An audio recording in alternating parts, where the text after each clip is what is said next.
السلام عليكم ورحمة الله وبركاته. رجعنا لكم النهارده في فيديو جديد. معانا بوردة من ضمن البورد اللي كانت جايه لنا صيانة برضو، مكتوب عليها انها بتنور وتطفي. هنبدأ نجربها مع بعض. بسم الله الرحمن الرحيم ونوصل البوردة باور. انا هنا ليد البيان معايا بيغمز زي ما احنا شايفين كده. ليد البيان بيغمز.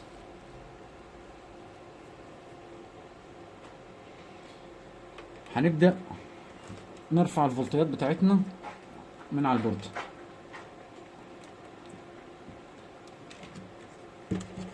ظاهر معاك الافو في التليفون. اول جهد عندنا 12 فولت موجود ومستقر. في فولت تاني الخمسة، الخمسة طالعة 3 و7. هنتأكد برضو. هنا عندي على الملف ده 3 و7 فولت. على الملف ده طالع 1 و2، ده تغذية المعالج. هنا 2 و6، يبقى ده المفروض انه 3 و3، طالع 2 و6. وده المفروض 1 و8.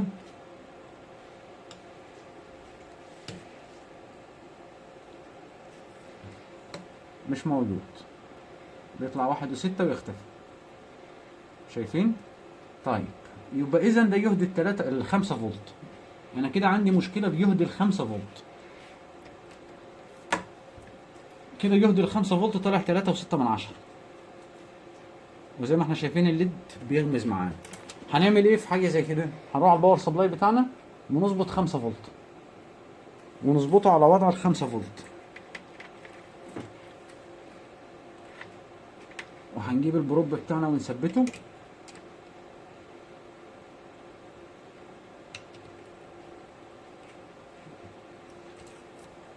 ونخلي الليد هنا قدامنا زي ما احنا شايفين. انا وصلت 5 فولت خارجي. الجهد استقر معايا، الليد استقر معايا، ولما دوست على زر التشغيل البوردة اشتغلت. يبقى اذا عندي مشكلة في ال5 فولت. خليكم معانا. ورجعنا لكم تاني. كان في واحد بس في المحل.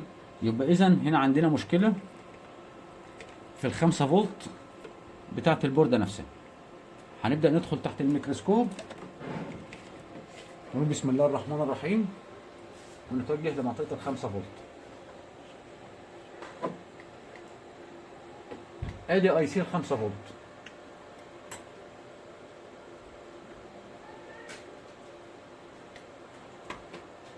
في حاجة غريبة في الاي سي. انا ملاحظ حاجة غريبة في الاي سي. في حاجة انا لاحظتها هنا في الاي سي. شايفين؟ في حاجة مش موجودة هنا. شايفين المنظر ده؟ تقريبا حد كان بيعمل كابل ال في دي اس وخبط، او حد يعني خبط تيار مكثف مقاومة على الرجل دي. يعني في مكون هنا مش موجود على البورد. في مكون مش موجود هنا معانا على البورد. طيب المكون ده ممكن يكون ايه؟ ممكن يكون مقاومة او مكثف. طب هنعرفه منين؟ هنجيب برد تقطيع عندي ونشوف الرجل دي. يعني دي رجل 1 2 3 4 5، رجل رقم 6 في الاي سي، ونشوفها واصلة على مقاومة. هنا مفيش حاجة. نشوف ده مكثف ولا مقاوم عشان نبدأ نحدده. هنتوجه لايه؟ هنشوف اي بوردة من اللي هو جايبهم الاول.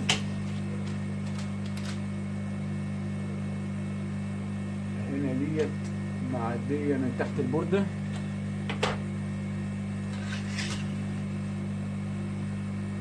ايوه نفس الاي سي ماشي.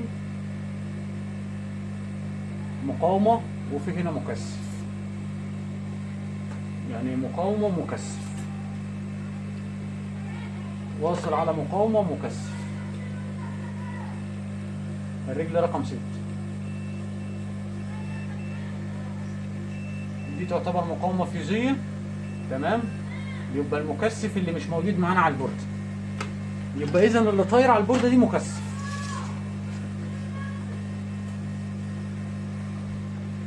ادي 1 2 3 4 5 6، 6 واصله هنا اهي، والمفروض في مقاومه هم لاغينها ومعديين بالتراك طوالي، والتراك نازل في الناحيه الثانيه واصل هنا، يبقى ده مكثف مش موجود على البورده. هنجيب مكثف ونركبه، هنجيب اي مكثف ونركبه، هنخلعه حتى من بوردة ريسيفر، هناخد المكثف حتى من بوردة ريسيفر يعني مش هيجيب.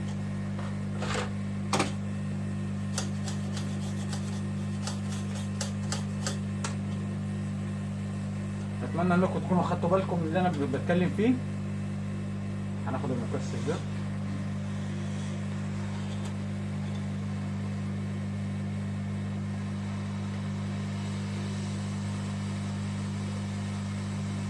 لان المقاومه مقاومه فيوزيه،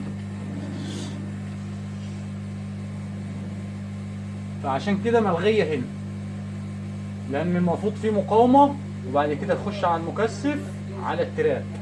هنا الجمبر معدي يعني التراك مكمل معايا، فلاغين المقاومه، يبقى اذا العنصر اللي مش موجود هنا مكثف، فهنركب مكثف.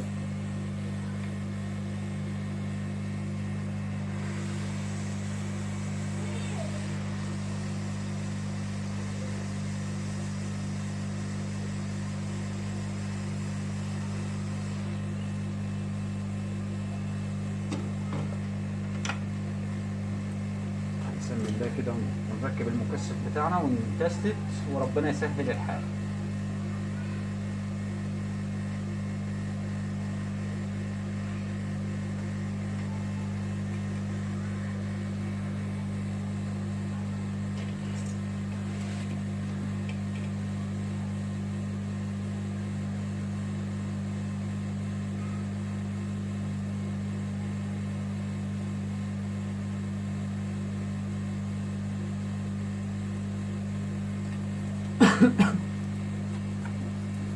طبعا احنا عارفين ان الرجل التراك ده مخلوع من مكانه، فاحنا بنحاول ان احنا نثبت. ايوه تمام. على وجه الصفاره برضو ونتاكد ان مفيش عندنا شورت.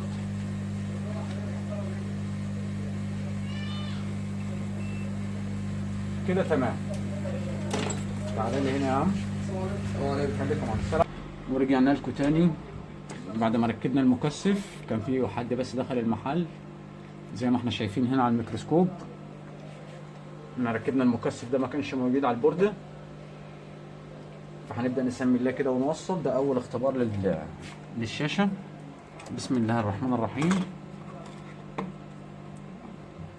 هنا اللمبه عندي استقرت زي ما احنا شايفين كده. هنبدا على بالافو ونتاكد من ال5 فولت. البورده فتحت عموما يعني، البورده اشتغلت معانا. نتاكد من ال5 فولت.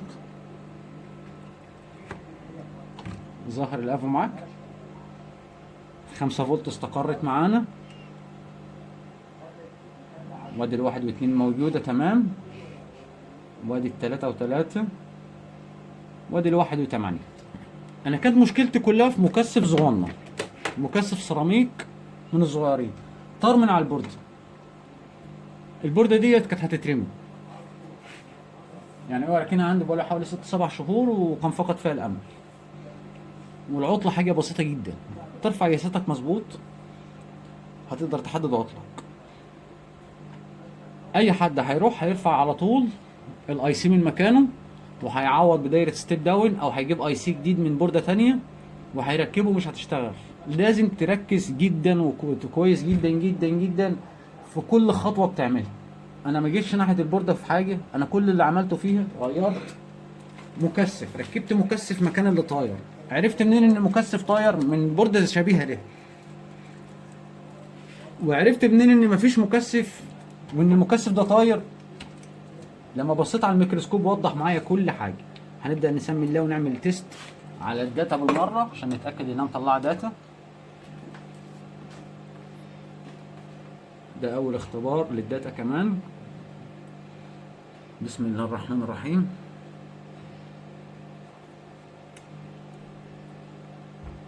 البوردة عليها سوفت فيو وشغالة معانا زي ما احنا شايفين. ما تنسوش لايك واشتراك وتعليق. اتمنى ان الناس تستفاد. شكرا.